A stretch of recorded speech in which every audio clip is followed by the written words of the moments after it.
It's May 5th, 1945, 5:47 a.m., Okinawa. Private First Class Desmond Doss, 77th Infantry Division, Medical Detachment, climbs a cargo net up the face of a 400-foot escarpment the Japanese call Maeda. Americans call it Hacksaw Ridge. He's carrying a medical bag, canteens, plasma, morphine syrettes, and bandages.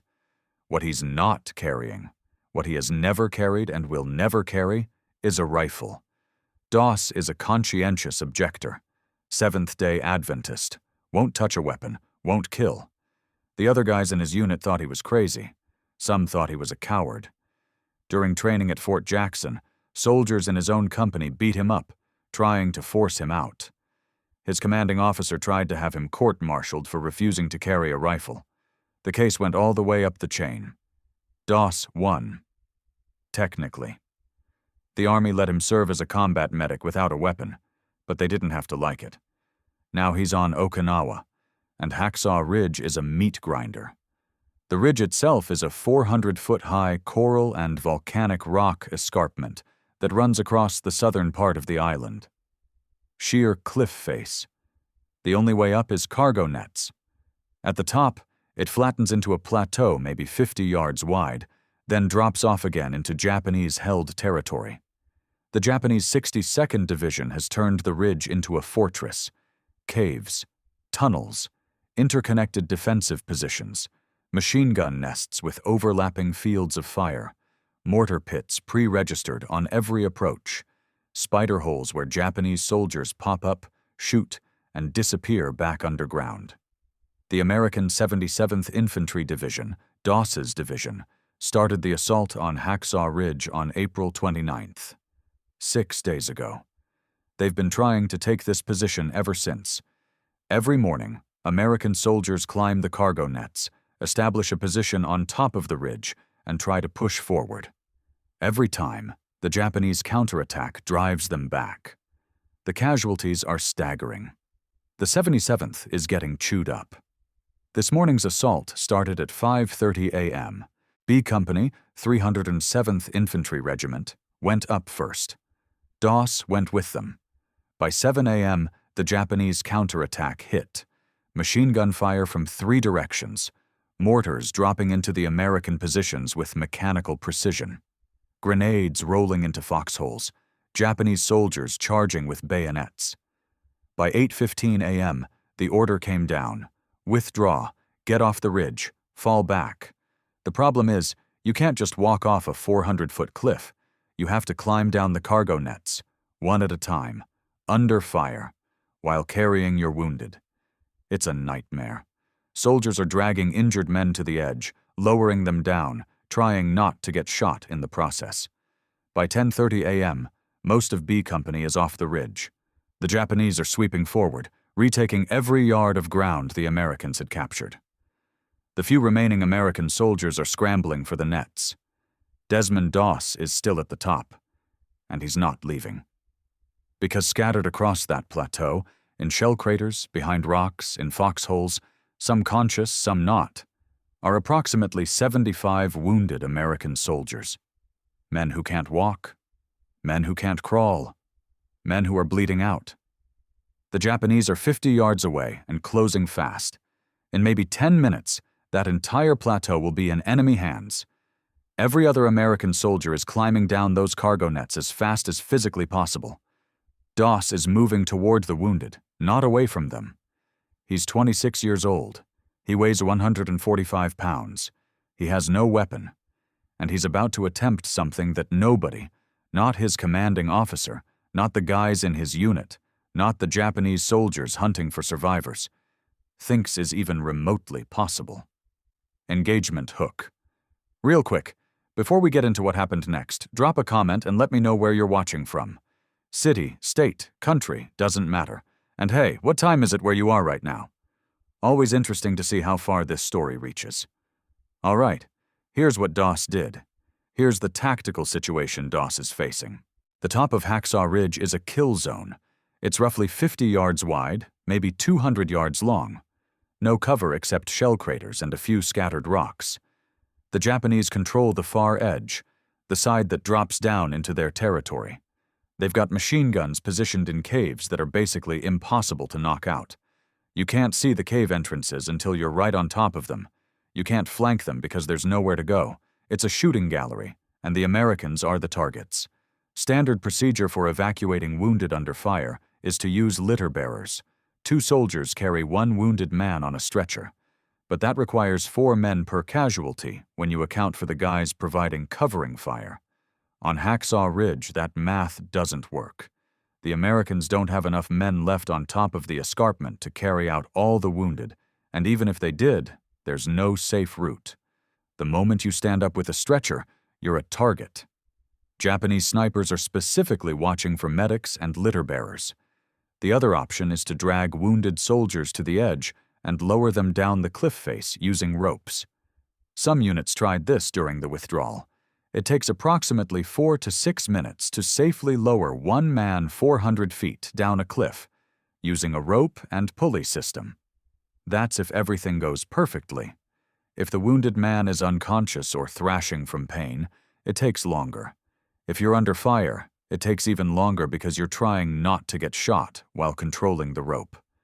During the morning's retreat, several soldiers attempted to lower wounded men down. Japanese machine gunners targeted them. At least 2 litter bearers were killed at the cliff edge.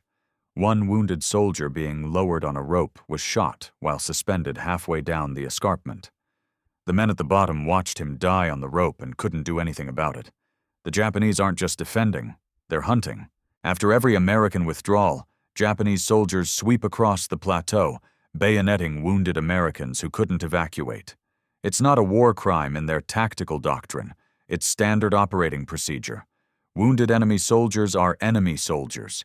The Japanese don't take prisoners on Hacksaw Ridge. This has been the pattern for 6 days. Americans attack. Japanese counterattack. Americans retreat and try to get their wounded out. Some make it. Most don't. The 77th Infantry Division has been taking 20–30% casualties in each assault. Do that math over 6 days. Companies that started with 200 men are down to 120. Platoons that had 40 soldiers now have 25. Every man who goes up Hacksaw Ridge knows there's a decent chance he's not coming back. The wounded left behind after this morning's attack are spread across approximately 150 yards of plateau. Some are in shell craters. Some crawled behind rocks. Some are just lying in the open where they fell. The closest wounded soldier to the American edge is maybe 30 yards away. The farthest is 100 yards out, practically in the Japanese positions. Desmond Doss can see them. He can hear them. Some are calling for help. Some are unconscious. Some are already dead. But there's no way to know which ones without checking. Every other American soldier made the logical decision: get off the ridge before the Japanese overrun it. Doss makes the opposite decision. He stays. And he's got maybe 20 minutes before Japanese soldiers start sweeping across that plateau, finishing off the wounded and killing anyone stupid enough to still be up there. 20 minutes, 75 wounded men, 400 feet of cliff, 1 rope, 1 medic, no weapon. The math says it's impossible. Doss doesn't care about the math. Doss doesn't have a plan, not a formal one. What he has is a rope, standard Army-issue hemp rope, about 50 feet long, maybe an inch thick. He spots it near the edge of the cliff, probably left behind during the evacuation. He grabs it, ties one end to a stump near the cliff edge, and starts moving toward the nearest wounded soldier. The technique he develops over the next few minutes is brutally simple. Find a wounded man, drag him to the cliff edge, fashion a bowline knot, a loop that won't tighten under load, around the soldier's chest and under his arms. Lower him down the 400-foot cliff face, hand over hand, trying to control the descent so the guy doesn't slam into rocks on the way down. Then pull the rope back up and do it again. Doss weighs 145 pounds. Most of the wounded soldiers weigh 160 to 180 pounds, plus their gear, plus their dead weight, unconscious or unable to help. He's dragging men who outweigh him across 30, 50, sometimes 100 yards of open ground under sporadic Japanese fire. He doesn't carry them. Physically impossible. He drags them, grabs them by their uniform, their web gear, whatever he can grip, and pulls. The first man he reaches is about 40 yards from the cliff edge. Unconscious, shrapnel wound in the abdomen. Doss checks his breathing, applies a pressure bandage to slow the bleeding, then starts dragging him. It takes about 8 minutes to cover 40 yards. Doss is crouching low, pulling the soldier a few feet at a time, stopping whenever he hears gunfire, then moving again. His hands are already raw from gripping the soldier's uniform. He gets the man to the edge, ties the bowline, lowers him down. The rope burns through his palms even though he's trying to use his belt and body weight to control the descent. It takes about 5 minutes to lower the soldier 400 feet. Men at the bottom, other medics and soldiers who've already evacuated, grab the wounded man, untie the rope, and tug it to signal Doss. He pulls the rope back up. 1 down, 74 to go. The second soldier is closer, maybe 25 yards out. Leg wound, conscious but can't walk. Doss tells him what's happening, gives him morphine for the pain, then drags him to the edge, ties the rope, lowers him, pulls the rope back up. By the third rescue, Doss realizes he needs a system. He's working in a rough circle, starting with the wounded closest to the American edge and moving progressively farther out toward the Japanese positions. Every time he drags a soldier back to the cliff, he scans the plateau, picks the next target, memorizes the location, then goes after him as soon as he's pulled the rope back up. The Japanese haven't figured out what he's doing yet. They're consolidating their positions, sweeping the far side of the plateau. Doss can hear them. Voices, equipment clanking, the occasional rifle shot as they find a wounded American. He's working against a clock he can't see but can definitely hear. Between rescues, Doss prays, short prayers. Lord, help me get one more. That's it. Not elaborate, not theological, just help me get one more. He says it after every soldier he lowers down the cliff. Then he pulls up the rope and goes after the next man. 4 men. 5. 6. His hands are bleeding now. The rope is slick with blood, his and theirs. Some of the wounded soldiers are conscious enough to realize what's happening. They ask him questions. How are you doing this? Where's your weapon? Why didn't you leave? Doss doesn't answer. He's too busy dragging them to the edge. By the 10th rescue, it's mid-afternoon. The Japanese have taken complete control of the plateau. Doss is operating in enemy territory now. He's not just dodging Japanese patrols, he's hiding from them. When he hears soldiers coming, he drops flat in a shell crater and waits for them to pass. Then he keeps going. 10 men down, 65 to go, and the sun is starting to sink. By 6 p.m., the sun is setting. Doss has lowered 23 men down the cliff. His hands are destroyed, raw flesh, rope burns, bleeding. He's been at this for nearly 8 hours. He's running on adrenaline and whatever his faith is giving him because physically, he should have collapsed hours ago. The night is worse. Visibility drops to maybe 20 feet. Doss can't see the wounded soldiers until he's practically on top of them. He navigates by memory and sound.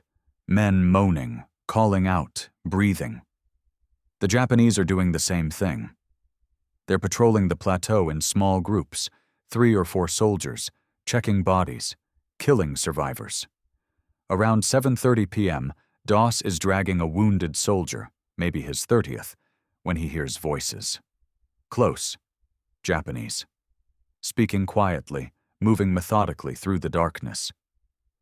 Doss drops flat next to the wounded man, covers the soldier's mouth so he doesn't cry out, and stays absolutely still. The Japanese patrol passes within 10 feet. Doss counts 4 soldiers. They're moving slowly, checking behind rocks, poking into shell craters with bayonets. They pass. Doss waits 5 minutes, then keeps dragging the soldier toward the cliff. The wounded man whispers, "Why are you doing this?" Doss doesn't answer.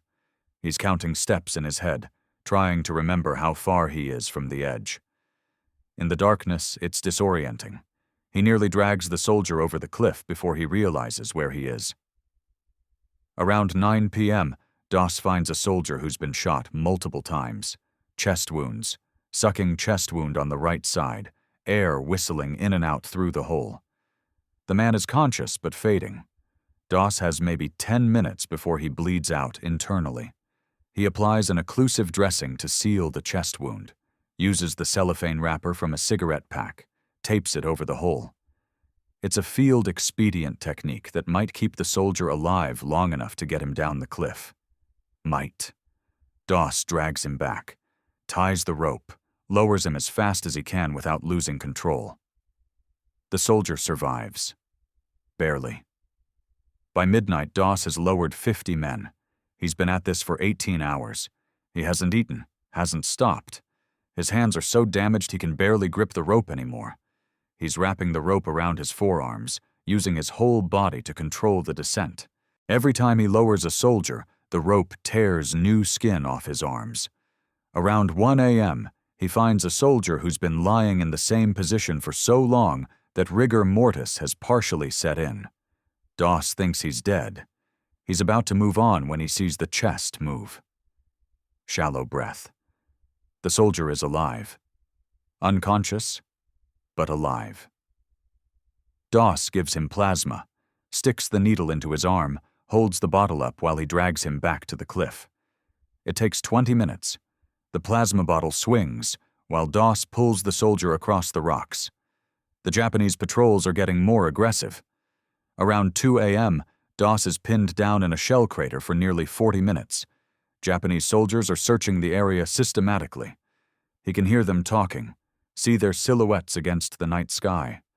He's lying next to a wounded soldier who's semi-conscious and might start moaning from pain at any moment. Doss keeps one hand over the man's mouth, ready to muffle any sound. The patrol finally moves on. By 4 a.m., the eastern horizon is starting to lighten. Doss has lost count. He thinks he's around 70 men. Maybe more. Maybe less. His brain isn't working right anymore. He's operating on muscle memory and prayer.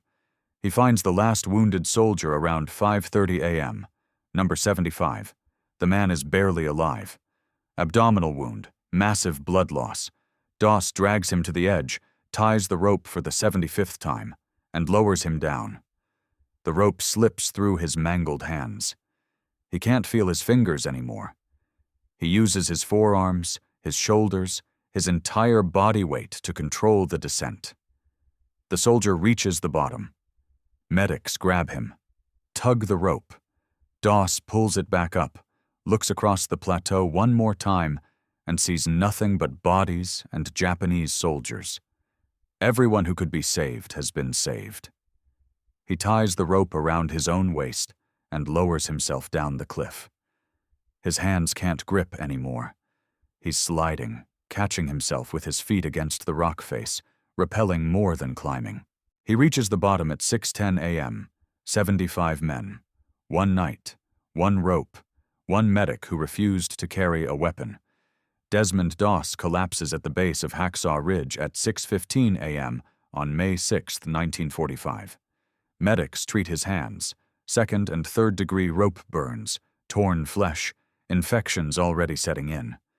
He's evacuated to a field hospital. The doctors tell him he's done. He'll be shipped back to a rear area hospital, maybe stateside. His war is over. Doss refuses. He stays with the 77th Infantry Division. 3 weeks later, on May 21st, he's back in combat. The 77th is assaulting another Japanese position.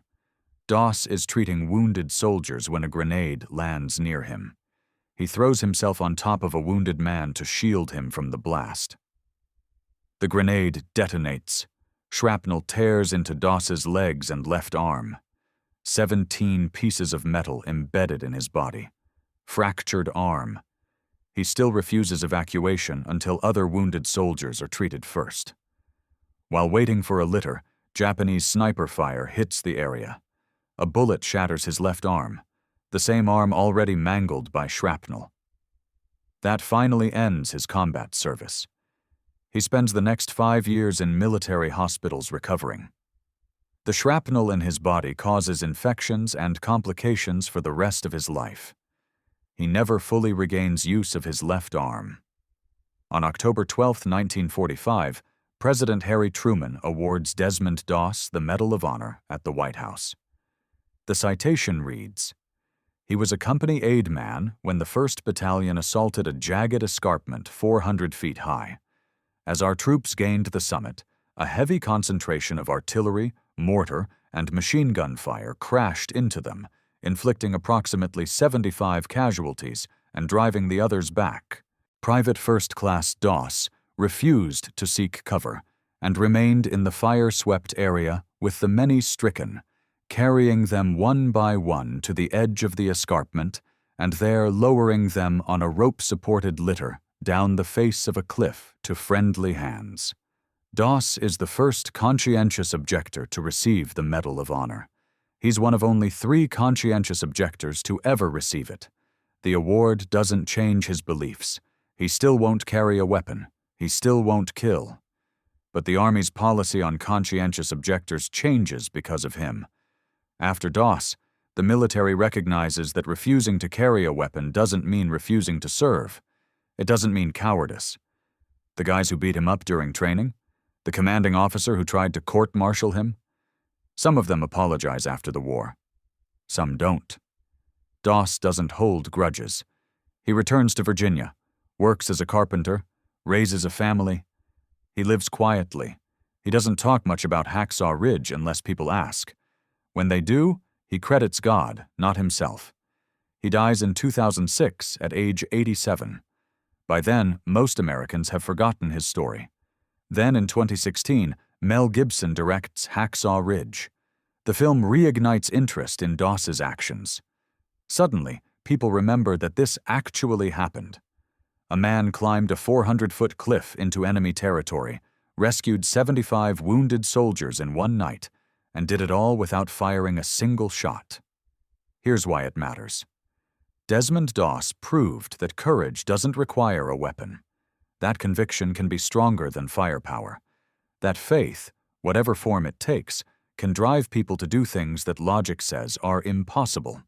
75 men survived May 5, 1945, because one medic decided his principles were worth dying for, but other people's lives were worth living for. The rope he used is in a museum now. His Medal of Honor is displayed at the Museum of Military History in Virginia. But the real legacy isn't the artifacts. It's the simple fact that when everyone else retreated, Doss stayed. And when staying meant certain death, he saved 75 lives anyway. One more. That was his prayer. Help me get one more. He said it 75 times. And 75 times, he did.